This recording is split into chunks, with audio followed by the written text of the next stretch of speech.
Back up for a second. Is there a connection with the Anunnaki and the Nephilim, or are they one and the same? I believe that they are the same. I believe that they're one and the same. The Anunnaki, when you see them pictured, they are winged entities, and that to me is describing the fallen angelic host, not the good guys. And what's funny is like, you know, Zecharia Sitchin and the whole ancient alien crowd looks at the Anunnaki, and that's what they and they'll say, well, this is far older than the biblical narrative. And what they don't understand is, no, it's not. It's just that the biblical narrative picks up Moses is writing this whole thing. It goes back. The Anunnaki, I believe, is basically another name and talks about what happened when the fallen angelic host came down and did what they did. The Book of Enoch, as we talked about earlier, certainly amplifies that in ways that those clay tablets, the Anunnaki, and the work of Zecharia Sitchin just can't do. And other, you know, critics of Sitchin's work have said that some of these things have been grossly mistranslated, and there's been great liberty taken. What I like about the Book of Enoch is that this book, at one point, and I believe it still does, it comes in before the Book of Genesis and the Ethiopian Bible, and has done for centuries that way. Again, found in the Dead Sea Scrolls, widely quoted in the Tanakh, the Old Testament, quoted in the New Testament in 3 different places. Again, found in the Dead Sea Scrolls. Plus, it describes beings in the Book of Enoch that are also described in the Book of Revelation. I mean, almost to a T. Yeah. Okay, continue, L.A.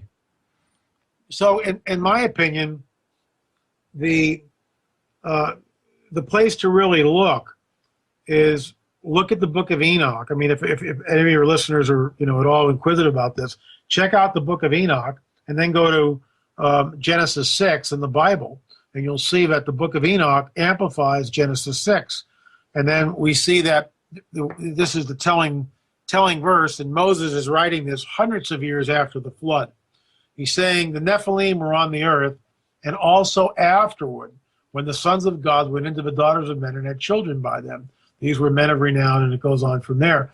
And the bottom line is, the sons of God are always the angelic host. It doesn't specify the fallen ones, but that's what it is. It's the fallen guys. Isn't that exactly, the timeline might be off, but wasn't that exactly what Sitchin was saying? Well, that's my point, more or less. Right. But he's saying it's the Anunnaki, and they're from another planet, and they were here to mine gold, and they created mankind as a slave species and all this other stuff, which I don't buy at all. I think that's twisted mythos. I think there's a thread of truth there, but it falls short of the mark. And get this, there's no prophecy, really, in the writings of Sitchin or the Anunnaki per se. Not the kind of prophecy that we have in the biblical narrative. And that's why I always go back to that, because it shows us that someone is outside space and time as we know it, and can delineate future events and do so with great specificity. And there's only one guy that does that 100% accurate, and that's the God of the Bible. All the other books on the planet don't have that type of accuracy. And look, with all due respect to Nostradamus, you can sit there with your quatrains and you can interpret them in so many different ways. When we look at a scripture, we talked about this earlier, and so it's apropos. In the latter days, I will regather you from the four corners of the earth and reestablish you in your ancient homeland, never to be removed again. That's prophecy. That's fulfilled. Israel has been regathered. That prophecy is thousands of years old, and yet we're watching it manifest right here, right now. That's incredible. This is Fade to Black on the Dark Matter Radio Network. We are bespoke radio for the masses. I'm your humble host, Jimmy Church. We are talking with L.A. Marzulli and Rick Shaw, producers and host of the Watchers series of DVDs. And I announced, Rick, earlier today that we're going to be giving away some DVDs, so be prepared for that when we take some calls here in a little bit. All right. Okay. Now, back to the giants, and I do want to get knee deep with the Smithsonian. We're going to go right there, but when we refer to giants, and when we talk about somebody that's 7'6" or 8 foot tall, we have people, that tall today walking around on Earth. Why would it be such a big deal happening 2,000, 3,000, 4,000, 5,000 years ago? Well, the giants that existed back then, and we got many different records. Some of these are more like 10, 11, 12 feet, 9 feet, between 9 and 12 feet. Let's just be conservative. Og, who is mentioned in the biblical narrative, may have been as tall as 15 feet. Goliath was probably between 9 and 12 feet somewhere, I believe closer to 12 feet. What's interesting, and I actually blogged about this recently, I was out on Catalina Island, and I was able to examine photographs by the primitive archaeologist Ralph Glidden, who at the time of taking these photographs was in fact employed by the High Museum. It's in the early part of Glidden's career. And he's, again, employed by the High Museum. And when we were and this is the one photo on my blog, which will remain there, but there are others that we found. And what's interesting about this is it shows Ralph Glidden standing in a pit, and in front of him is a skeleton in situ. It has not been touched. It's not a bone pile. The skeleton is intact in situ. It's there. In other words, uncovered in exactly the same way it was placed in the grave. And I was able to do a triple blind study with 3 people who analyzed the photograph, and using computer software were then able to extrapolate based on the height of Ralph Glidden of 5'8", the height of the skeleton in front of him. And all 3 of these guys put it between 8'6" and 9 feet. That's a really big guy. And it's just not supposed to be there. The bottom line is it's not supposed to be there. And 8'6", closer to 9 feet, that's not normal. That's outside the realm of even some of the tallest human beings that are on record. What happened to those bones? I know there was a bunch that he had on display, and then he sold them, and away they went. But what happened to that skeleton? And by the way, everybody, the audience, we're talking about Catalina Island, right off of the coast of California down here in Los Angeles. But what happened to those bones? Well, conveniently, according to one article I read, that the bones were packed on a ship which promptly sank in the channel. Now, whether that's true or not, I have no idea. I've not been able to find the name of the ship and the storm, or whether it really did sink. But that's what allegedly happened to some of them. What's interesting is there's already a debunking program by certain debunkers out there trying to tell us that we're going wrong here, and that these photographs aren't really what they say, and that these photographs were staged. Well, you can say anything you want. The bottom line is the people, the naysayers who were saying this, have no idea, because they've never seen the photograph, one. They've never spent the money or the time or had anyone analyze the photograph. So they're just saying things and not backing it up, where once the new book on Betrayal of the Nephilim Volume 2 is released, the reader can decide for themselves whether or not they're looking at the picture, these 3 different experts, whether their work is slipshod or whether their work is absolutely right on. And what's interesting is it was a triple blind study. They didn't know about each other. And all of them, again, no collusion. They didn't know. That's why it's a triple blind study, examining the photograph based on Glidden's height of 5'8", put that skeleton between 8'6" and 9 feet. So, well, I mean, look, it's not conclusive, Jimmy. Sure. But it's a step in the right direction. Absolutely. Absolutely. Well, the stories are numerous, and you've been researching not only around the world, but across the United States. And when you start to correlate not only what was found out at Catalina Island, but the other, giant skeletons that have been found across the United States. And once you find one and you find another, and then you start to join the 2 studies together and the research together, that's, it's not an anomaly out at Catalina. It's happened all over the place. Absolutely. Now, we've got areas that we're working on in undisclosed locations where we have written letters to Native American tribes informing them that these are not Native American burials, and your tradition, your oral tradition, talks about a race of red-haired cannibalistic giants. We want to prove your oral traditions. Allow us to dig, and that's what we're hoping for. Hold on. Stop right there. Wait, whoa. What do you mean not of Native American tradition burials? What separates, what would indicate a Native, because I don't know. Well, we have found evidence of very elaborate crypts in the Midwest and in other parts of the country. Very elaborate crypts where people created waterproof areas with white clay, for instance, and using the clay and packing the clay and gravel. I mean, whoever did this, they really knew what they were. They knew engineering. They knew how to preserve something. And so Native Americans, there's a difference between Native American burials and some of these other burials. For instance, and this is a very controversial statement to make, the mound builders, for instance, in Ohio, the modern day archaeologists will insist that these are Native Americans. I've spoken to Native American tribes, and many Native, for instance, Chief Joseph Riverwood, who's a Taino war chief, has declared to me on numerous occasions that Native Americans did not build these type of edifices. And many of the oral traditions that we get tell us that these were here before they got here. They found them like this. In other words, the Great Circle Mound in Newark, Ohio. Right. And so this jibes with all of our research, and it goes back to the Nephilim tribes that fled the Levant during the conquest of Canaan or Israel by Israel, of the Promised Land, as it were, 3,500 years ago. And lo and behold, this is when we find the nascent beginnings of the Paracas culture down in Peru that Rick and I saw. With all of this, there was a phenomena that went down.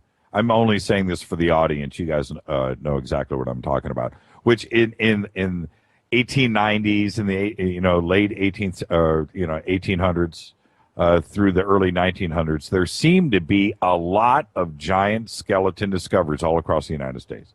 And it seemed the local newspaper would report on the story. And then somewhere in that text, and I've read tons of it, the word Smithsonian pops up. Yep. And then that's the end of this. There's no follow-up story, and there's no bones. Please explain, if you can. Go ahead, Rick.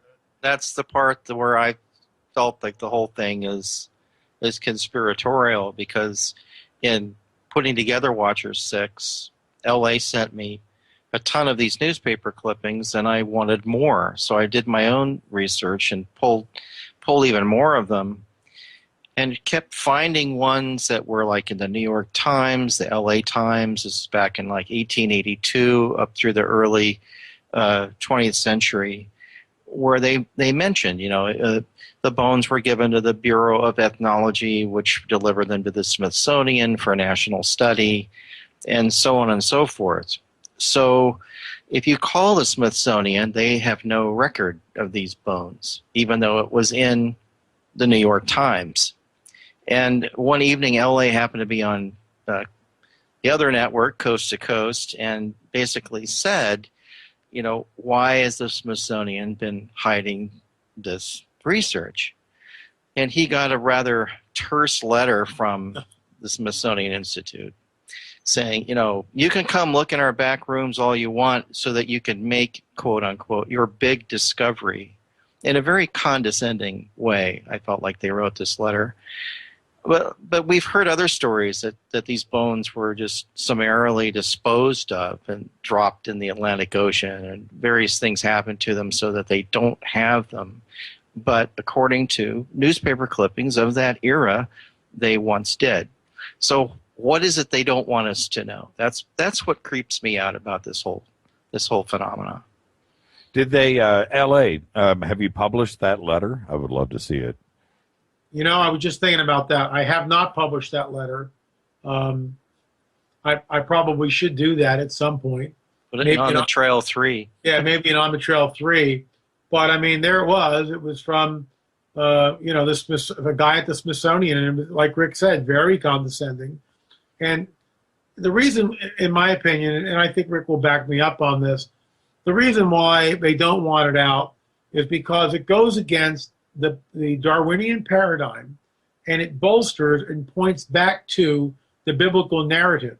And that's what they're deathly afraid of, because it proves on some level, and here, this is why we're on the trail, because if we get DNA evidence legally from Peru or from a find here in the United States, we've got archaeologists, one down in Peru, one in Spain, and 2 in the United States. And this is what we do. And we are working to try to get DNA evidence. And I guarantee it, once we get the DNA evidence, we're going to go where it tells us. If it comes back and it's human beings, then we got to go back, rework our hypothesis, and move on and see where we're going wrong. But if our hypothesis is correct, what we believe is that the DNA evidence will point to an outside agency manipulating the genome or influencing the genome, which is not Denisovan or Neanderthal or anything else. And this, of course, is exactly what we should find if these are the progeny of fallen angels and the women of Earth. This is exactly what we'd expect to find. And the line between angels and aliens seems rather thin at times. Well, it does for all of us. Like I said earlier in the show, it seems to. I think we're all getting smarter. We're all learning every single day, and that line in the sand is getting really blurred, and it just starts to make sense. That's all. For all of us, it kind of makes sense. I saw a poll the other day that was done where the question was asked, do you believe in extraterrestrial life? And in this poll, 99% of the respondents said yes. I mean, that was the most overwhelming response I've ever seen in a poll like that. So I'm thinking, well, whatever's going on is working. People are starting to realize that, we're not alone in this universe, and there's a lot of things that we don't understand, and should start looking at things a bit differently. I have a very smart audience, which I'm very fond of, and I'm going to put LA on the mark here. Somebody just tweeted, is one of the giant sites in Fort Wayne, Indiana? Yes. When you were saying undisclosed locations, and this popped up, what's going on in Fort Wayne? Can you talk about it? We're not there doing anything with it. That's just an older site. Fort Wayne, Indiana, was a place where, over a century ago, they were unearthing all sorts of artifacts. We're looking in some other places, which are still non-disclosed. We're not telling you where they are. But I'll say this: I went to junior high and high school in Indiana, and I think it was 8th grade, took Indiana history, right? And one of the things that our teacher pointed out, and it was fascinating to me at that age, were the mounds in Indiana. Mm-hmm. And he had said, and the thing is, when a teacher says something, especially at that age, to a class, you tend to accept it as fact because you're holding up the teacher as just your teacher, right? Everything is, for lack of a better term here, gospel. And he had said that some say they were made by Indians. But really, we don't know who made all of these mounds in Indiana. And these mounds are everywhere. Indiana, north of Brown County, is basically flat. The glaciers came down and leveled out the state. It's flat. And these mounds are everywhere. There are no hills. You can't go skiing in Indiana. There's like one spot, Valparaiso. But other than that, it's flat. And then you have in the middle of a cornfield, you'll have these hills. And they're everywhere. But my teacher had said then, and I never forgot this, we don't know who made them. Yeah, I would completely agree with that. Modern day archaeologists will tell us that Native Americans used birch bark baskets and dog sleds to move the dirt and clamshells and whatever. I was just at a museum a couple of days ago on this last excursion out, and they were showing us artifacts, and they were trying to tell us that these were hoes. They were made of flint. Well, that won't work because, first of all, these flints showed no sign of wear at all. Second of all, if you used it as a hoe, if you were able to make a hoe out of it, you'd break it almost immediately. That's not what it's for. And this blade was about, almost 18 inches long. It's huge. But if it's a knife blade, now we're looking at something else. Interesting. We also found an 8.5 pound axe. When was the last time you swung an 8.5 pound axe? And not me. Yeah, and you can't. Right. It's just, it's not, but in the hands of an 8-footer all day long, yeah, that'll work.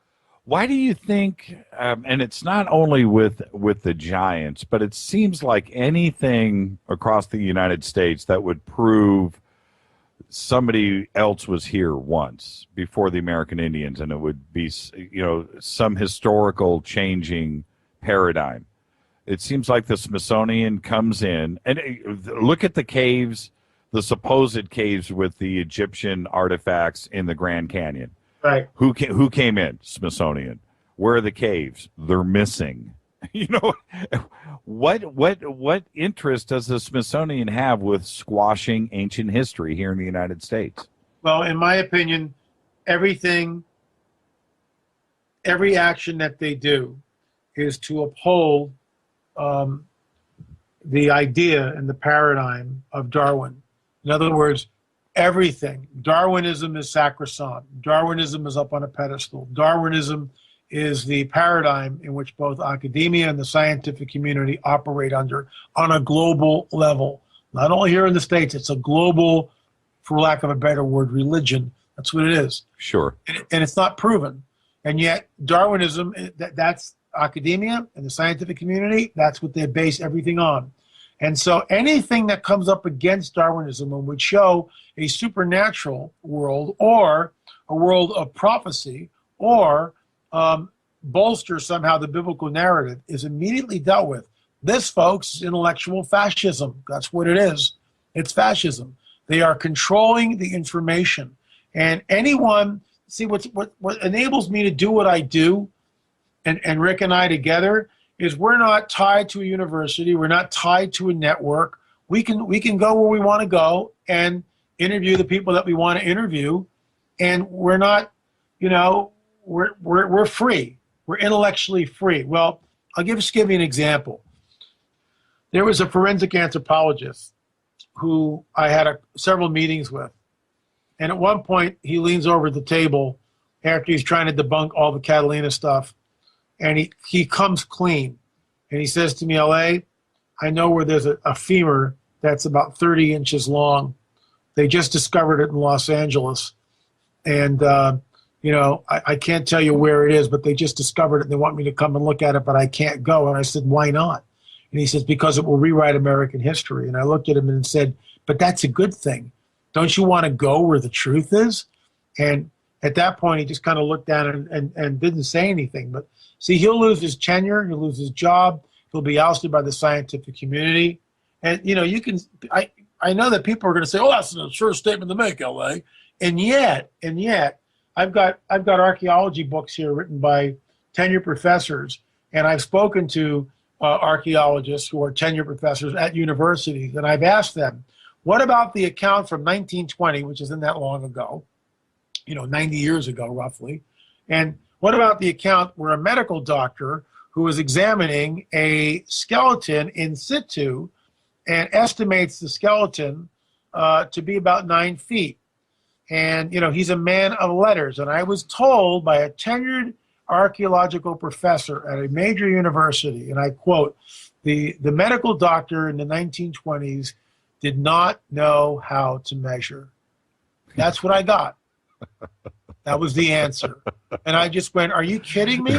Right. Are you kidding me? That's all you got? That's the only way you can defend this? Well, that's what all skeptics do. All debunkers. That's the easy. Just you and I were talking about this earlier today, but I really mean this. All they do is say no. That's it. That's it.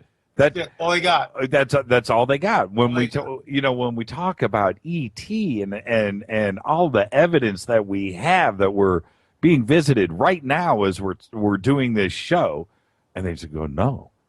Well, that's what do we have? We have eyewitness testimony. We have videotape. We have government documents. We have photographs and images, and I have seen stuff with my own two eyes, brother. And all you got to say is no. Yeah, and also physical evidence. Yeah, physical evidence. There's plenty of it. I do want to get to some of that, too, by the way.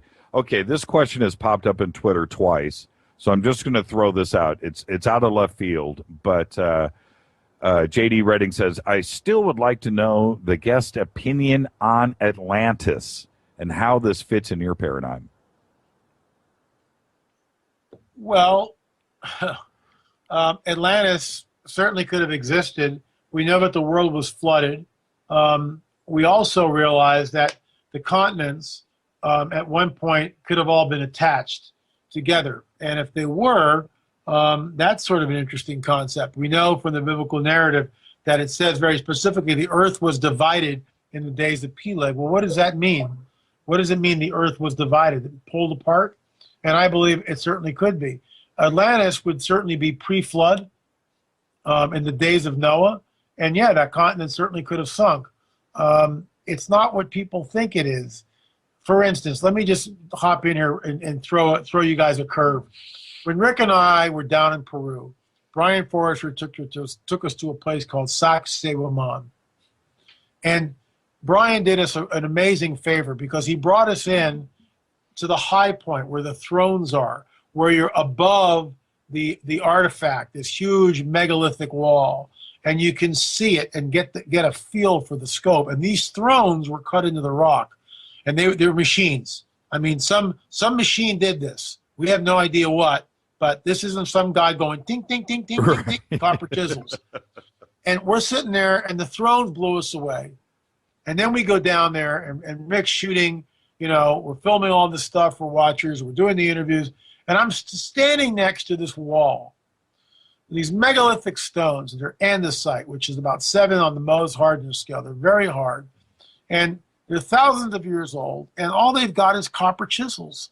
And you can use arsenic or whatever you want to try to harden them, but there's no way you can cut and shape these things. Plus, the quarry is about 40 miles away and 2,000 feet lower. And the Inca, or whoever the Native American tribe down there, I don't care who, the indigenous people, all they've got is llamas. So how the heck are they moving these things? And these stones weigh 40, 60, 90, 120 tons or even more, and they're fitted together perfectly, absolutely perfectly. And the stones have no mortar. It's called ashlar construction, and they are polygonal in shape.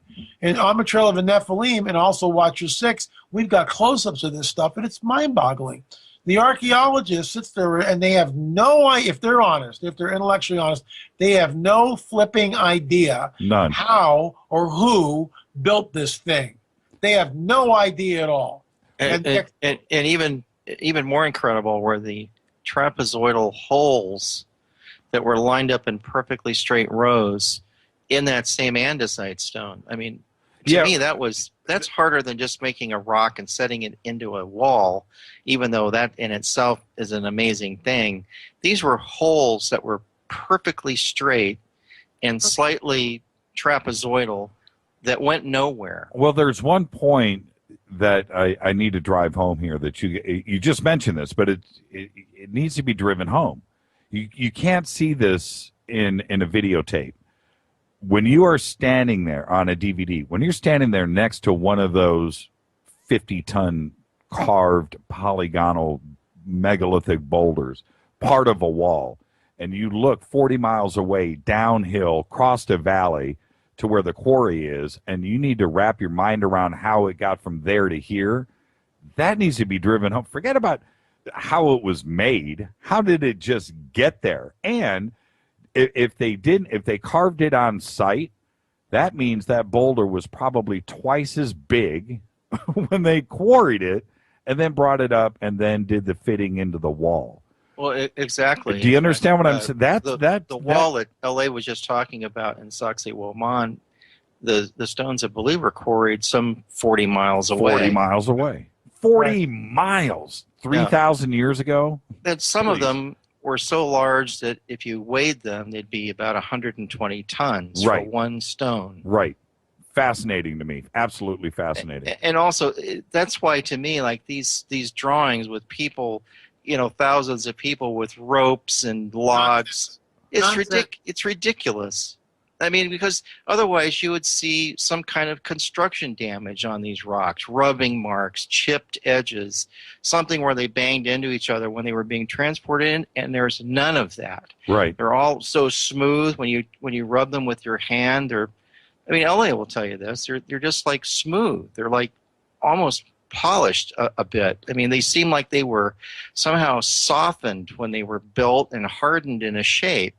Like a pillow. A lot of them look like that. And so that's the mortarless construction. It looks just like they were punched into position and hardened, and that's the way they've been for centuries. And this is another point that needs to be driven home. I've said this with so many guests on the show, but those walls down there, really, if you look at it, they don't really serve a purpose. They don't make any sense. And if you're the leader of that village, that community, that city, what are you telling everybody that is a good idea to build, if you know what I mean? Because you have to farm, you have to feed, clothe, build shelters, and basically survive every single day. And you're going to take the manpower of the entire village or city or town and go and quarry and drag these rocks across. So they were done for a reason, and we don't really know. I mean, the walls are just sitting there, and that's a point that needs to be driven home. I mean, there was some assistance from somewhere. I'm not saying divine. I don't know, but it got done somehow, and the elders of the village thought that it was a good idea and somehow convinced every man, woman, and child that this is what we're going to do for the next 100, 150 years is we're going to build this wall. I believe that there was a high-tech component involved in this. Yes, I do too. Totally. And it's not that they all had Macintosh computers and iPads trying to figure this out. It's a different kind of high-tech. It's their understanding of how the Earth worked, how the grid system worked, the magnetic domains on the Earth. All of that stuff was taken into play, and they could have even communicated using these structures. What I'm trying to say is, they didn't do it in the conventional sense. That's what I'm trying to say. Somehow that was easy to do. Yeah, and it's playful. When we look at in Cusco, which is right next to Sacsayhuaman, they'll make, let's say, a 10-ton boulder, and all of a sudden, where it's connecting to another stone, there's this little like curve that goes down 2 or 3 inches, like a crescent moon, just a little curve. It's like, what? What the heck? Why? Why? Why? Because they can. And they're not sweating it. They're able to do it. And I call all this stuff, I call it Nephilim architecture, fallen angel architecture. That's what I call it. And, before you dismiss that, Giorgio Tsoukalos and the ancient astronaut crowd, they're saying the same thing, except they're going, hey, ancient alien, ancient alien, ancient alien. All you got to do is flip it and say, instead of ancient alien, just say, fallen angelic host, technology, Book of Enoch stuff, bam, there it is. There it is, right there, screaming at us. Yeah, I guess Giorgio was down there interviewing our guy, Senior Juan.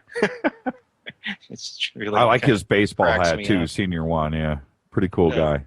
Yeah, he reminds me of he's such a cool guy. He reminds me of like a kind of an American Indian looking kind of character, like you would have seen in an X-Files episode or something. Mm-hmm. This is Fade to Black on the Dark Matter Radio Network. We're talking to L.A. Marzulli and Rick Shaw, the Watchers series of DVDs, and, of course, L.A.'s books and everything else. All the links, I did see those tweets earlier. You can go both to Rick Shaw's Pinlight site and also L.A. It's lamarzulli.net, correct? Yes, that's right. Okay, the links are all there. Okay. When you guys are... wait. No, do this for me. How cool is Brian Forrester? Is he like the ultimate bomb? I mean, seriously, I've watched so much of his stuff, and I'm going to get him on the show here, hopefully sooner than later. He's the busiest guy in the world. But is he like a man's man or what? L.A., you can say yes. It's okay. No, he's Brian. I Skyped him this morning. We had a nice little talk. He's just a great guy. Great guy, great to hang out with, and there's a real camaraderie with what we do, and it's we're on the trail, absolutely. He definitely doesn't toe the party line in Peru. No, or Egypt for that matter. Exactly. I was watching some of his video the other day, some recent stuff of him over in Giza. And I don't know what kind of crazy camera he's using now, but he's really doing this really great work over there. And I'm just like, man, I want to be Brian Forrester. I want to be that guy. That guy is the guy. I really like, you're right. He doesn't toe the party line. Yeah, he sleeps with one eye open. Doubt. No doubt about it. No, he doesn't toe the party line. I mean, some of the stuff that if you go on a tour with an official tour group there in Peru, you'll be told all of this stuff and shown examples as far as models with these structures with straw roofs over them. And you look at that and you go, they didn't have straw roofs over these super megalithic structures. That's ridiculous. These things were super high tech. So they just don't, I'm afraid they don't quite get what's really going on even in their own country. And I think part of the problem in getting DNA evidence out of Peru is I think that the officials in Peru are worried about their reputation of being one that harbored aliens. How do the Orthodox anthropologists and archaeologists, but anthropologists, how do they get away with the nose suture cracks in those skulls? I mean, I don't get that. Well, let me ask you this. In a normal human skull, in mine, in my children's, in my wife's, we all have those suture marks, correct? Correct. Is there some anomaly that would not have those suture marks in you or myself or Rick or our children? Does it occur naturally ever? The only thing that we know of is called fusion. When someone is very old, sometimes those sutures fuse together and it's difficult to see them. But normally we all have those. And as your head is going through the birth canal, there has to be some flex in the bone structure there. And that's it. That's the end of it. That's the end of the story. We all have those suture marks. Yes, the only exception was, and I'll let LA chime in on this too, but I just had a discussion once about some of the skulls that we saw. Remember the Waikiki skull, LA? Yeah. The ones that he had, that Danielle had on that table behind you, where the sutures actually went straight through the forehead and into the nasal cavity. And that shouldn't be there either. Right. That's weird. But when I talked to Dr. Lear about that, evidently there are some people that exhibit that suturing still today, although you wouldn't know until long after their death, where you could actually look at their skull and examine to see if that's the case. But to have a suture running through your forehead is pretty weird. I mean, it's like verging on Klingon or something. Yeah, I'm laughing with you, LA. That was good. Rick, you know what I mean by Rick is here all week, ladies and gentlemen. Tip the waitresses. That was well done. Let me back up for a second. One of the questions I think that we all have is the volume of the cranium itself. Is the brain elongated too? Does it fill up the skull too as well? Is it a larger brain? We found one skull down there that was about 30% more cranial capacity than there's like parameters, and it's like this was, let's say, I don't have the numbers in front of me. Let's just say it's 20 or it's around 2,000 cc's. Let's just use that number. I'm not saying it is, but let's just say it is. All of a sudden, and that's the high end. So one skull in the Paracas Museum showed us 30% more capacity than the top end. In other words, it would be like 30% more than 2,000 cc's. So, yeah, I mean, we found a few skulls that that exhibited this, and that was, you know, But it's Jimmy's question is, are you asking if there was something else in that area other than does the that, brain, Jimmy? yeah, that's what I mean. Does the no, brain there's stay no way this? of telling that. There's no way of telling. There's no partitioning of the skull or anything that would make us think that it just wasn't full of brain matter. Right, because when everybody thinks the same thing. You look at one of those elongated skulls, or any of the Egyptian hieroglyphs that show, you know, Right. skulls like that. That is it full of brain? You know, is that? I don't want to sound stupid here, but that's what everybody thinks. That's exactly where we go. Is that all brain? Well, it is. I mean, that's what we believe it is. I mean, there's no way to tell for sure, but yeah, I mean, a lot of the skulls are within normal human range, but there's a certain percentage of the skulls which are 25 to 35% larger cranial capacity than what is outside the parameters for, you know, it just shouldn't be there. And this And is apparently why, there's some people. There is a picture that Brian sent us of a man who is just walking the streets in Nazca that has a fairly elongated skull today. Wow. Well, you know, Nancy Nurse just tweeted, and this is exactly was my next question. No sutures? Does that mean no birth canal? And is that means impossible? And how, you know, are you following me? Where do they come from if there's no sutures? there was a journal that Brian sent me, which is going to be an On the Trail of the Nephilim 2. It's Peruvian Antiquities. The year is 1842. This is before archaeology is sort of a science. It's being birthed.